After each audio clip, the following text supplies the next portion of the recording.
Hello, Deerna Club. This is Andy Licht, live from Big Bad Con, and I am sitting down with Tyler Crumrine.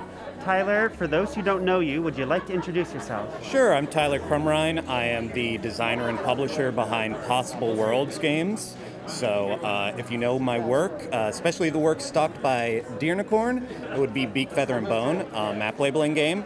And then also my latest, The Details of Our Escape, which is a travel game played with dominoes instead of dice. Incredible. Okay, I have to hear more about the details of our escape later on. We're going to go way back first, though. Before you did any tabletop games, you worked as a dramaturg Yes. in the world of theater for years, it sounds like. How did you get from there to tabletop games, and how do the two things relate for you? Yeah, so that's actually the reason I'm at Big Bad Con this year. Caro Assertion invited me, a fellow dramaturg, to be on a panel about the ways that dramaturgy and our careers as dramaturgs inform our businesses and also our game design.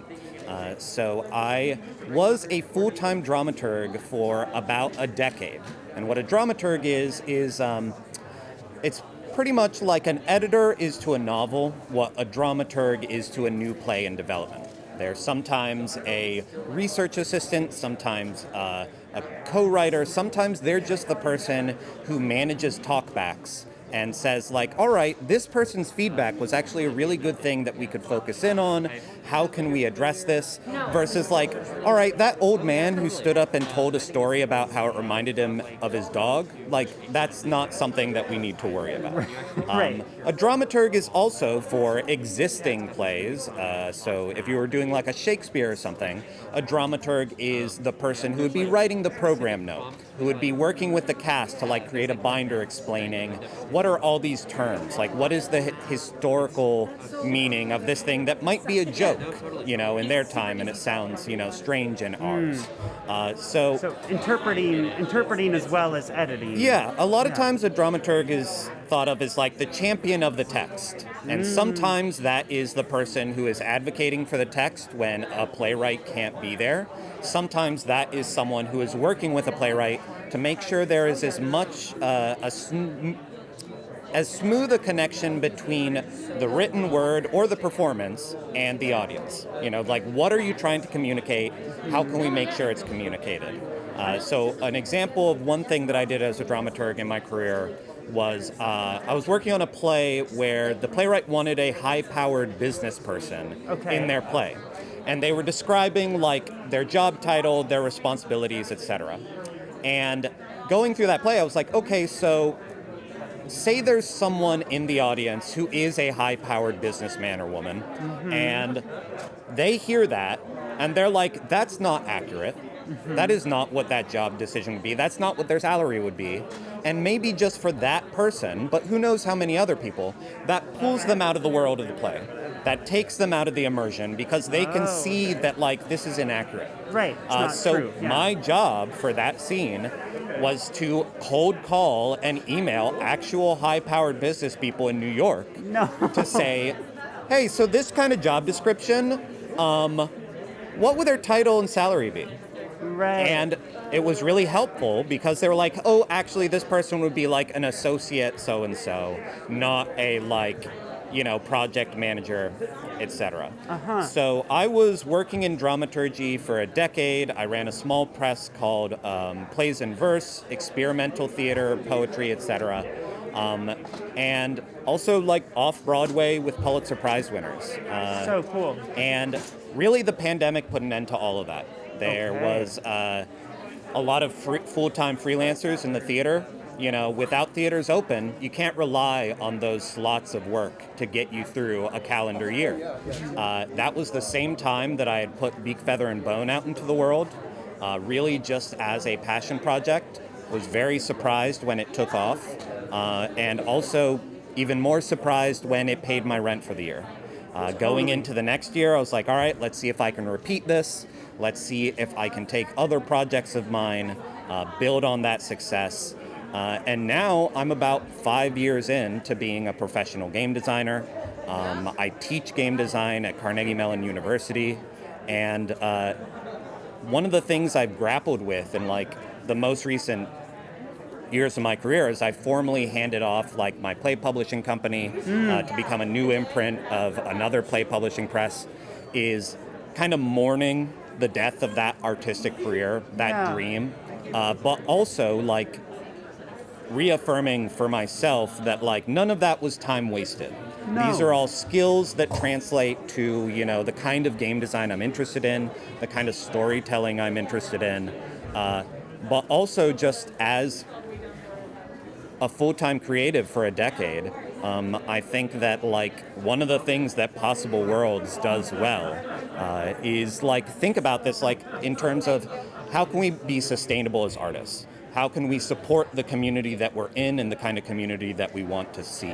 And coming to Big Bad Con as just an attendee, playing games, getting to talk to people, has been a great reminder of like why I do this, you know, and the fact that the kinds of games that I'm creating are, you know, leading to the kind of conversations that I'd hope they would, and also that like there are still so many blind spots in my design knowledge, in my play knowledge, and I'm excited to kind of start to fill those in more instead of just play testing my own games.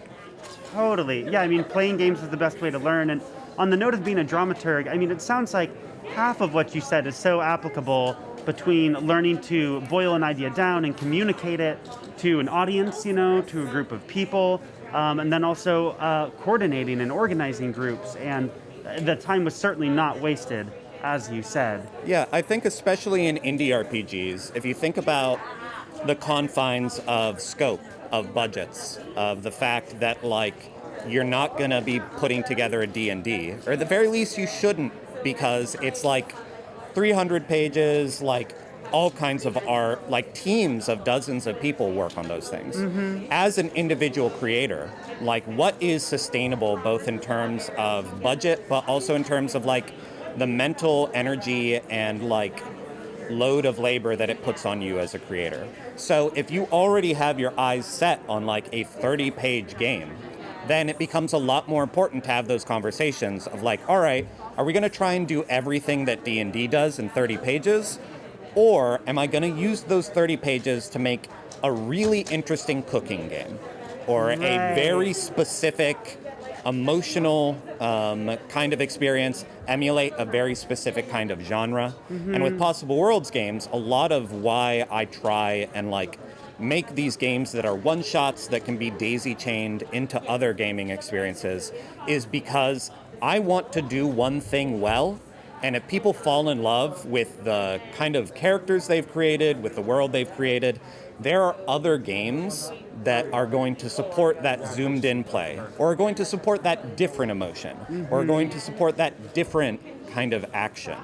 And I don't know if I would be able to look at these games and say, like, yes, I can stop here. This game is ready. If I didn't already have so much experience as an editor saying to playwrights, like, hey, this is not going to be your last play. You don't have to say everything you want to say to audiences in this play. Let's focus on the important things and trust that if you feel like your teeth are going to fall out if you don't say this other thing, you write another play. You design another game. Yeah, I mean, learning to edit and kill your darlings is one of the hardest things to do. And yeah, you just already have so much experience with it. Speaking of games that are directed, tell us about Beak, Feather, Bone, which is one of our bestsellers here at Deernicorn, and why do you think it resonates with people so much? I think that part of it is that, you know, there is a lot of creative and cognitive load that is put on game masters, you know? The idea that, like, you have one person who is crafting an entire story, an entire landscape, and also just kind of like the cultural, you know, within the hobby space stereotype of, like, GMing is something that is hard. GMing is something that is complicated. This is because Wizards of the Coast has a financial incentive for you to continue to believe that. If you think GMing is hard, you will buy books that GM for you. You will buy books that do all the prep for you. As someone who was a forever GM in my own group, I originally started writing Beak, Feather, and Bone as like a world book, as a source book. Like, I'm going to tell everyone what's behind every door. And I found that I hated it. because it was doing the exact same kind of GM prep that had been burning me out in the first place. Right. So I designed Beak, Feather, and Bone to democratize that prep, to give everyone at the table equal opportunity to kind of flesh out that surface level information of a setting that, you know, still has players able to kind of like go deeper, follow up on rumors, etc., but didn't put that load on me.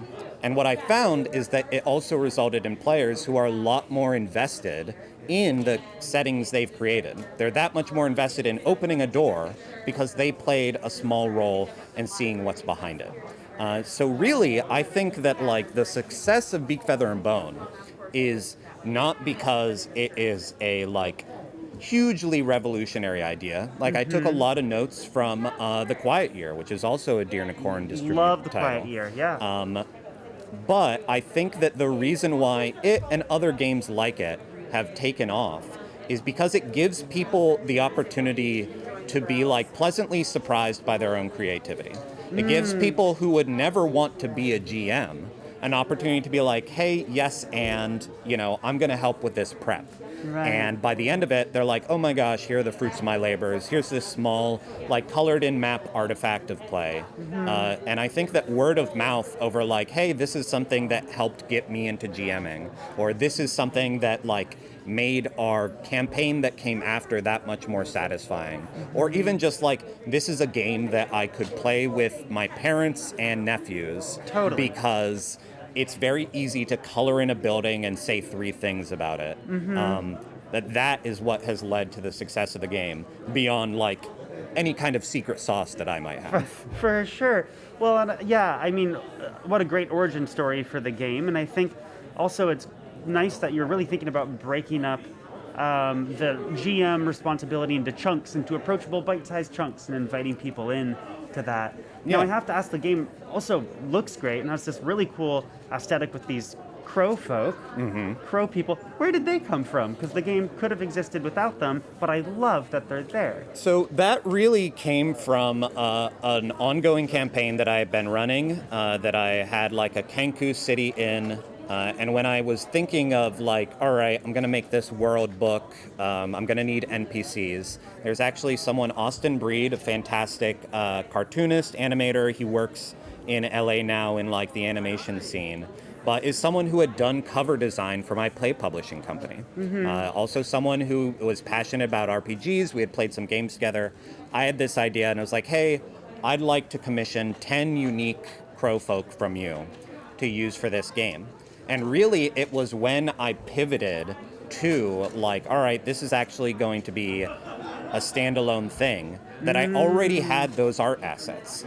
And I was able to, like, kind of design within the constraints of what I had available to me, which is how I like to teach game design at CMU.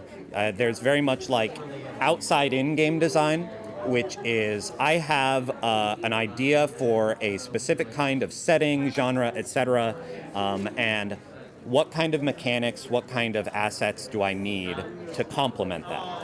And then inside-out design would be, I already have this mechanic, I already have these assets. What would be a suitable, like, case for that? How can I complement those things? Again, very dramaturgical thinking. You're matchmaking, you're finding players. Yeah. And so I already had those assets. I knew I want to do this kind of game.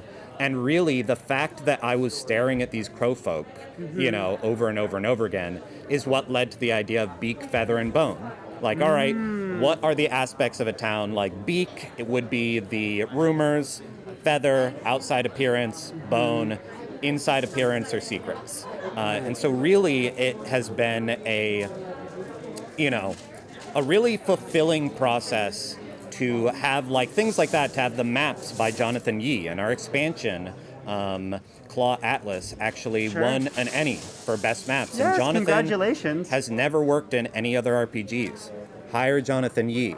But like, he is a traditional illustrator, and to have an opportunity to be like, okay, we had this surprise success. How can we work even closer on this? How can we both kind of like, Jonathan, what would you want to do more of?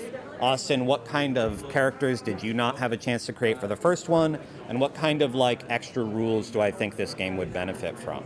And then also, like, I took that idea and extended on it with the details of our escape.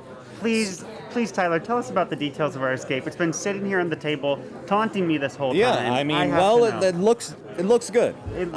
So the reason why it looks so good is I come from a residency model for my dramaturgy background. I worked at a place called Signature Theater, and what they do is they will not like program plays, they will program playwrights in residence. So that's how I got to work with Annie Baker, who's a Pulitzer Prize winner, really fantastic playwright. Got to work on her play John. Signature Theater looked at her, said like, we think you are a promising playwright. We're going to pay your health care for like 3 years and also a salary, and we're going to produce 3-year plays. We're going to produce an old play, we're going to produce a new play, and we're going to develop like a second new play with you during your time here. Great. Wow, okay. Which was really a thrilling collaborative experience. And when I went into indie RPGs, I found that like, maybe it's because of the pandemic, maybe it's because like a lot of these conversations happen in online spaces, that I was missing that kind of creative collaboration. I was missing the conversations where I was in a room and there was a lighting designer who knew more than me and was able to kind of bring elements to a project that I never would have thought of. So I had this idea for a digital residency where I would love that. Okay. identify two people outside of the RPG space, an illustrator and an author. For this project, I reached out to Linnea Sterta, who is an award-winning comics artist, best known for Stages of Rot, Frogs in the Fall, a lot of stuff through Piao books, and also Renee Gladman, who is a queer writer of color who works in like prose poetry and also speculative fiction, like really interesting world building. And I reached out to both of them and said like, hey, I will pay for your pages for a year. Every other month, you know, for really 10 months, make it like an even 5 each. Just one letter-sized page of either writing or illustrations, you know, at the end of the month, send it to the other person. So like Linnea would draw something, she would send it to Renee, Renee would write something, send it back to Linnea. I was like, be influenced by each other as much or as little as you want, you know, just see what happens. Like, do what you want to do. I am funding your morning pages. And at the end of the process, we'll work together to design a game around this. But also, this is artwork that you can sell prints of. If you want to expand this into a comic, if you want to expand this into a novel, you have equal rights to them. So at the end of that process, we wound up with this really beautiful book of the original illustrations about this caravan of people traveling across these kind of strange fantasy landscapes. And the story that Renee wrote was about how, like, okay, it's like 2,000 strong people, all just searching for a better life. They have decided to leave their city for whatever reason, and they are searching for something better. You know, the only things that the caravan believes in are that, like, there is a better future and there is strength in numbers. And so arriving at that, as a game designer, I was able to think like, all right, if the story here is a group of people traveling across a landscape, what is a mechanic that is an effective metaphor for the themes of the art and the writing of the game? And there's microfiction by Renee throughout, as well as Linnea's illustrations. And that's how I arrived at dominoes. So dominoes are something that, like, all right, you can create an actual path, and also there are pips on them. There are numbers. This is a game where numbers matter because the size of the caravan is something that Renee was very specific about. So for this game, the dominoes, the pips tell you what direction you're moving in, what kinds of things you encounter, and also at the end of each kind of stage of your journey, there's going to be a moment where you look at your path of dominoes, you see if it matches your group that you're playing as for the turn, and if there is a domino that does match them in sum, like adding up the numbers, that means they've found what they're looking for. This is not a game where people depart the caravan because they got tired or because they died. This is a game that they depart the caravan because they found what they're looking for. You as a player just don't always have the choice as to whether or not they are continuing onward. Wow. So it is a game where once you've found that, like, okay, they found what they're looking for, what is it? Like, why can they be happy here? Why is their journey over? Yeah. And you continue playing the game until there's a satisfying conclusion. You can always refill the caravan at different spots, or you can play until the caravan is dropped to 0. And there is conversation about, like, all right, is the caravan really gone forever? Or a couple generations from now, will something similar pop up? Because it's not a game about how, like, hey, there is a global conflict or something like that. It is a game about how there are always people who are going to, want to travel, whether it is for safety, whether it is just for enrichment, whether it is because of curiosity. And this is a game that tries to kind of create an avenue for stories like that. And like Beak, Feather, and Bone, you're going to be going through like half a dozen cities in a given game, various landscapes for each, creating different like groups and factions within the caravan. You play as hundreds of people at a time, not as like single characters. For sure, yeah. And it's very easy to take that world building and port it into another game. Whether that is something that is like, all right, we're going to zoom in and we're going to play characters that have decided to stay in this city, or you can always take it to like a microscope or something and be like, all right, let's think in terms of decades. What is this world going to be doing? Or like a Beak, Feather, and Bone of like, all right, we know this city, but let's flesh it out a bit further. Right. This seems like just another perfect addition to your long line of games that you said fulfill a specific purpose and can be daisy-chained together. Yeah. Which is just awesome. Super excited to play it. Tyler, thank you so much for talking to me. I'm going to let you get back to the con. Well, thank you so much for having me. I was thrilled to see that Deernicorn was going to be here. This is not something that like we had planned months in advance. No, we didn't.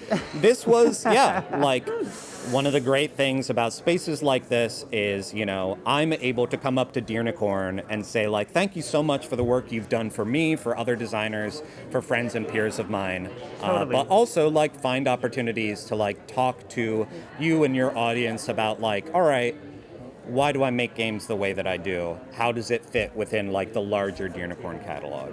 Right. Well, thank you for your time doing that. For people who want to find you, if you want to be found. Oh, I'd love to be found. Okay. Where can they find you online? You can always go to www.possibleworldsgames.com. That's going to have whatever social media exists at the time that you check the website. You can also find me on Instagram at Possible Worlds Games or on X, formerly known as Twitter, at Possible W Games. Too many characters, and my middle name is William. So got a nice little initial in there. That makes sense. Perfect. All right. We'll put as many of those links in the description as we can. Tyler, thank you so much for your time and enjoy the rest of the con. Thank you for having me. And cut. You're free. Thank